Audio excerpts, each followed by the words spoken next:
Le jour de notre mariage, mon mari m'a giflé devant toute la famille, m'accusant de ne pas avoir offert ma chaise à sa mère.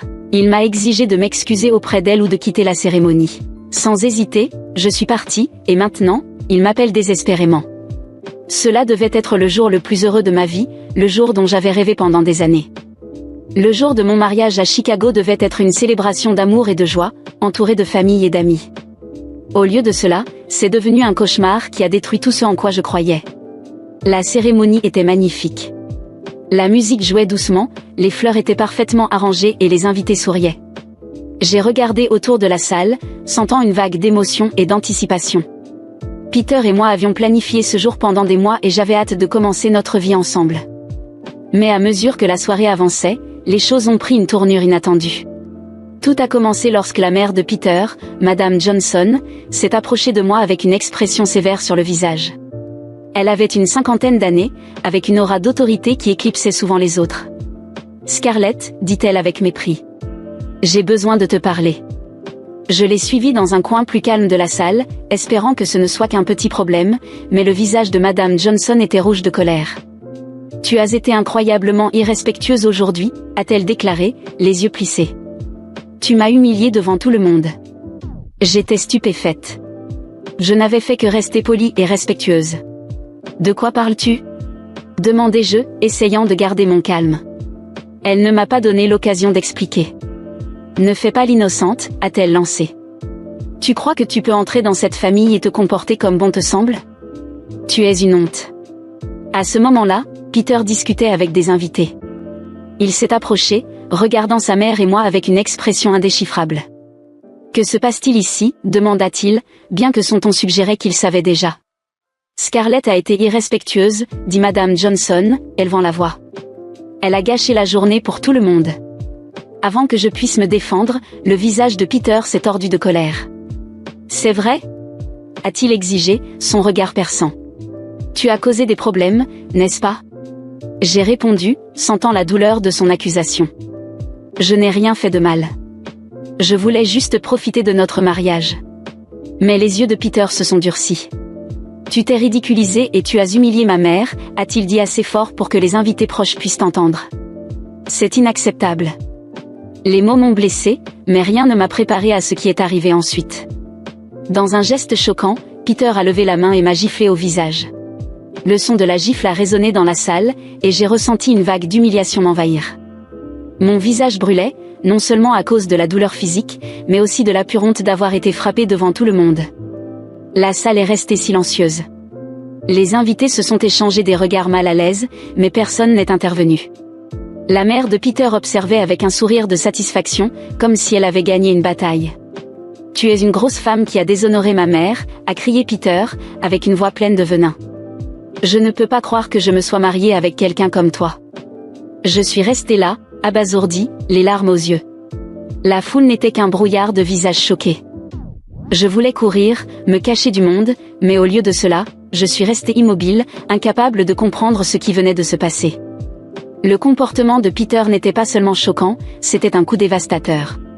Devant toutes ces personnes, j'ai senti ma dignité s'évaporer. À mesure que les invités reprenaient lentement leur conversation, j'ai senti le poids de leur jugement sur moi. Les rires et la musique semblaient se moquer de ma misère. Quand j'ai finalement réussi à me ressaisir, j'ai su que je ne pouvais pas rester là plus longtemps. Je me suis excusée et j'ai trouvé un endroit calme à l'arrière de la salle, loin des regards curieux. Les larmes coulaient librement maintenant, alors que j'essayais de comprendre les événements de la soirée. J'avais toujours imaginé ce jour comme un conte de fées, un rêve devenu réalité. Au lieu de cela, il est devenu un rappel cruel de la dure réalité à laquelle je faisais face. Mon mariage, que j'espérais apporterait bonheur et sécurité, s'était révélé être une farce. Le comportement de Peter et de sa mère n'était pas simplement un moment passager de colère. C'était un signe d'une dynamique toxique et abusive que je n'avais pas pleinement compris auparavant. L'humiliation de cette nuit était un appel à la réalité. Je savais que je ne pouvais pas laisser cela être la fin de mon histoire. En regardant mon reflet à la faible lumière, j'ai fait un vœu silencieux à moi-même. Je ne continuerai pas à être une victime de leur cruauté. Je chercherai justice et révélerai la vérité, peu importe la difficulté du chemin à venir. Le mariage, qui autrefois symbolisait de nouveaux départs, était devenu un tournant dans ma vie. La douleur et la trahison que j'avais ressenties étaient profondes, mais elles avaient aussi allumé une flamme en moi. Je savais que le chemin pour récupérer ma vie et chercher justice serait long et ardu, mais j'étais déterminée à y faire face de front. Cela n'était que le début de ma lutte. Dans les semaines qui ont suivi ce mariage désastreux, je me sentais comme si je vivais dans un brouillard. La douleur de l'humiliation publique que j'avais subie aux mains de Peter était encore vive. Mais ce qui me faisait le plus mal, c'était de réaliser que mon mariage avait été une façade. Malgré la confusion et le chaos émotionnel, je savais que je ne pouvais pas laisser la cruauté de Peter et de Madame Johnson définir ma vie. Je devais reprendre le contrôle et trouver un moyen de me battre. Le premier pas dans mon plan fut de rassembler des preuves.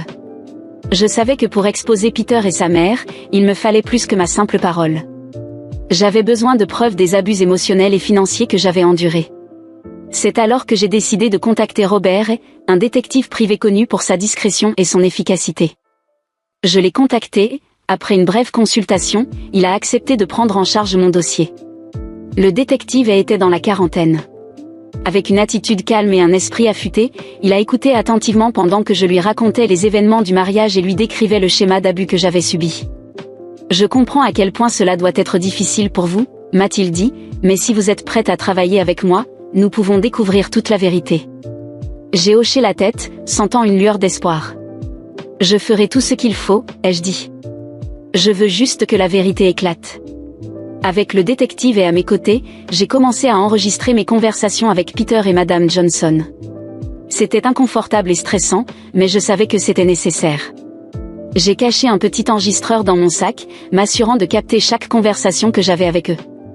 Il n'a pas fallu longtemps avant que je me rende compte à quel point ils étaient manipulateurs et abusifs en réalité. Dans les jours qui ont suivi le mariage, la vie semblait être un brouillard confus d'émotions intenses. Je me sentais encore piégée dans cette nuit-là, l'humiliation, la gifle résonnant dans mon esprit à plusieurs reprises. Peter avait tenté de me contacter plusieurs fois, chaque appel et message plus désespéré que le précédent, mais je n'avais aucune intention de lui parler. Mon cœur était brisé, mais ma détermination grandissait chaque jour. Engager le détective Robert fut la première étape pour reprendre le contrôle de ma vie. Je savais que simplement m'éloigner ne suffirait pas, il était nécessaire de révéler qui était réellement Peter et sa mère. Un mélange de peur et de puissance s'emparait de moi en y pensant. Robert se révélait être un homme sérieux, extrêmement professionnel, avec une sérénité qui m'aidait à rester concentré sur ce qu'il fallait faire. « As-tu déjà découvert quelque chose ?» demandai-je, anxieuse, lors d'une de nos réunions hebdomadaires dans son petit bureau situé en centre-ville. « Quelques éléments, oui, répondit Robert, en organisant quelques documents sur son bureau. Mais nous sommes encore loin d'avoir un tableau complet. Je l'observais manipuler les papiers, sentant mon cœur s'accélérer. Il ne s'agissait pas seulement des agressions durant le mariage, il y avait plus dans cette famille.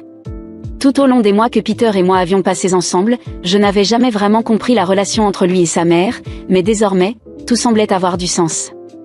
Il y avait quelque chose de sombre derrière ce contrôle absolu que Madame Johnson exerçait sur lui, et j'étais déterminée à découvrir ce que c'était.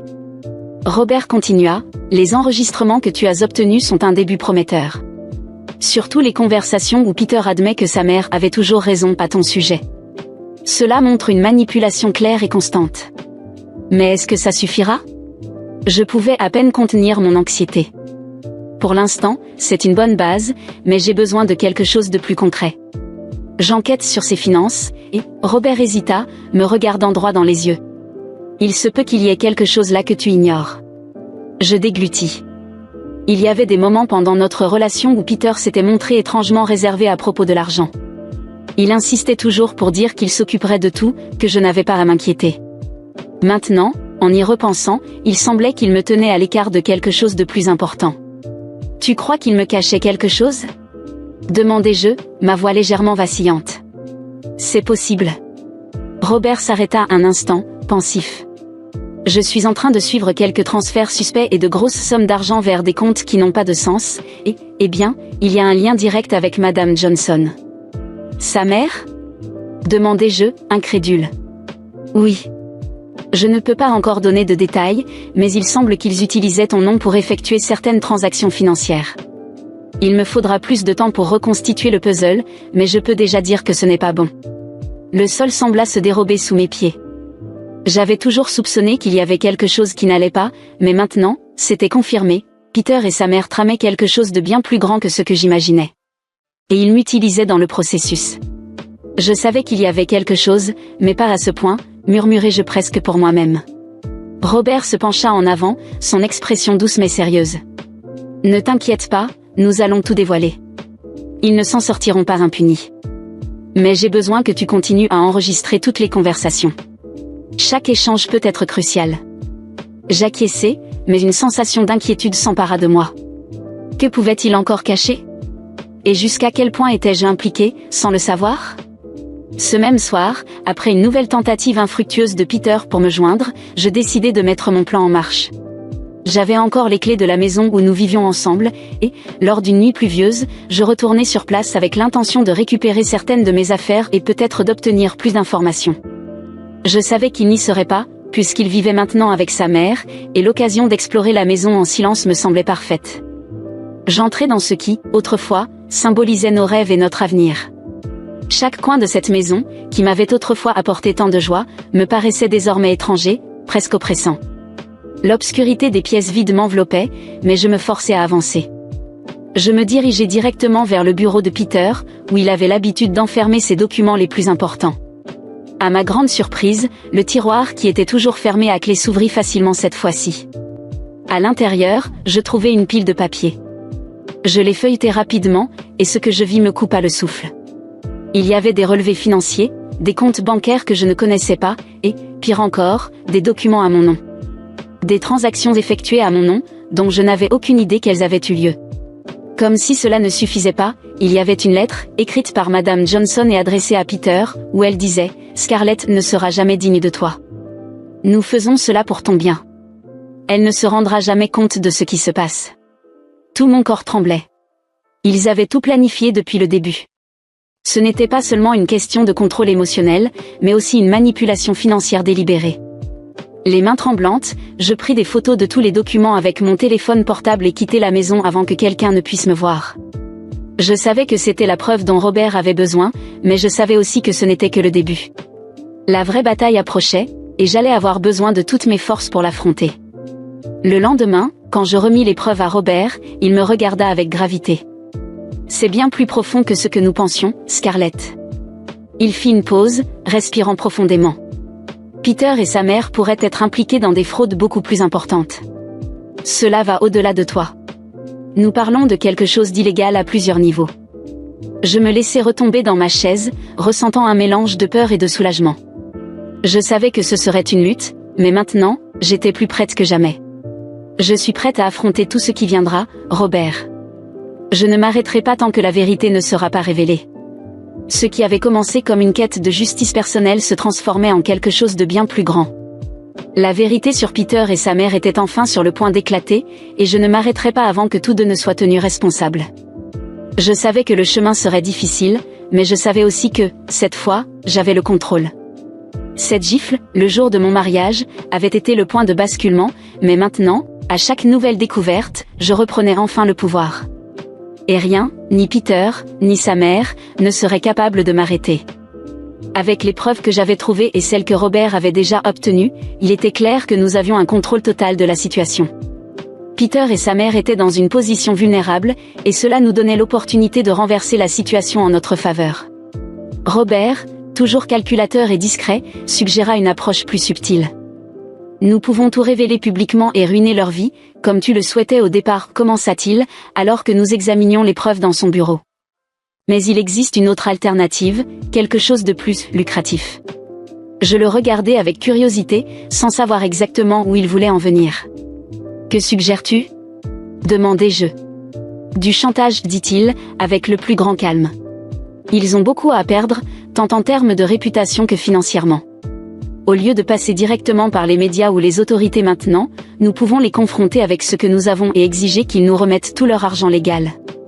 S'ils refusent, alors nous exposons tout. L'idée était risquée, mais je savais que Peter et sa mère étaient désespérés. Avec le soutien de Robert, nous élaborâmes un plan.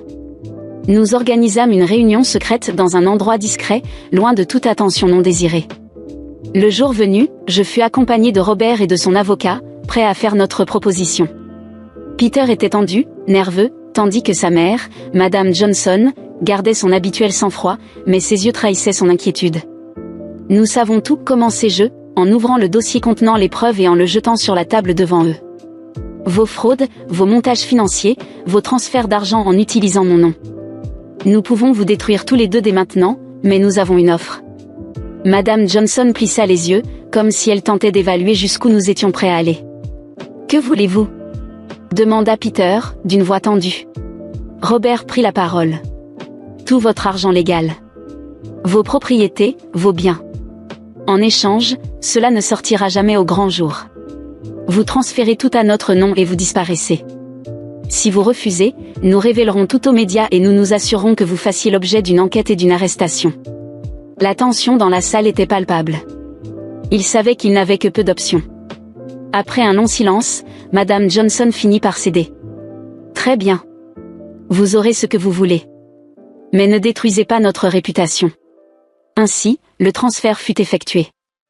Mais, au lieu de simples dépôts bancaires qui auraient pu être tracés, Robert eut une idée encore plus sophistiquée, ils convertirent toute leur fortune légale en Bitcoin, une monnaie numérique difficile à tracer.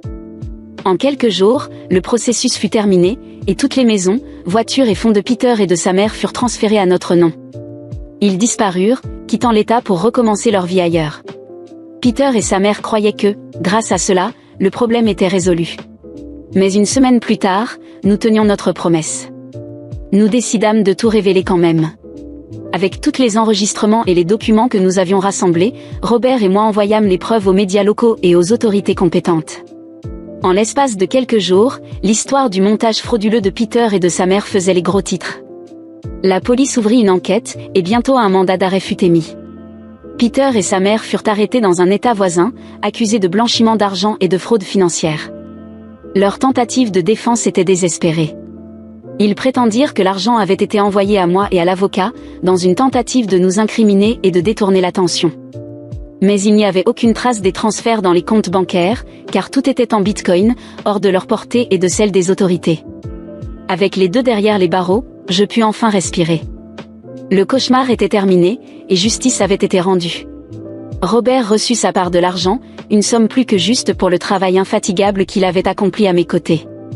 Avec le reste, je reconstruisis ma vie, revenant à ce qui comptait vraiment, ma carrière et ma tranquillité d'esprit.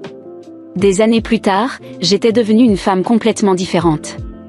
Avec ma vie remise sur les rails, je me retrouvais dans une relation saine et stable avec un homme décent, quelqu'un qui me traitait avec respect et dignité, tout ce que je n'avais jamais connu avec Peter. Notre relation s'épanouit, et je laissais derrière moi le passé douloureux. Peter et sa mère n'étaient plus que des ombres lointaines, des souvenirs d'une période difficile qui, bien que douloureuse, m'avait appris à être plus forte et à ne jamais accepter moins que ce que je méritais. En y repensant, je réalisais que cette gifle, le jour de mon mariage, avait en fait marqué le début de ma libération. J'ai tourné la page. Et eux? Eh bien, ils ont payé le prix de leur choix.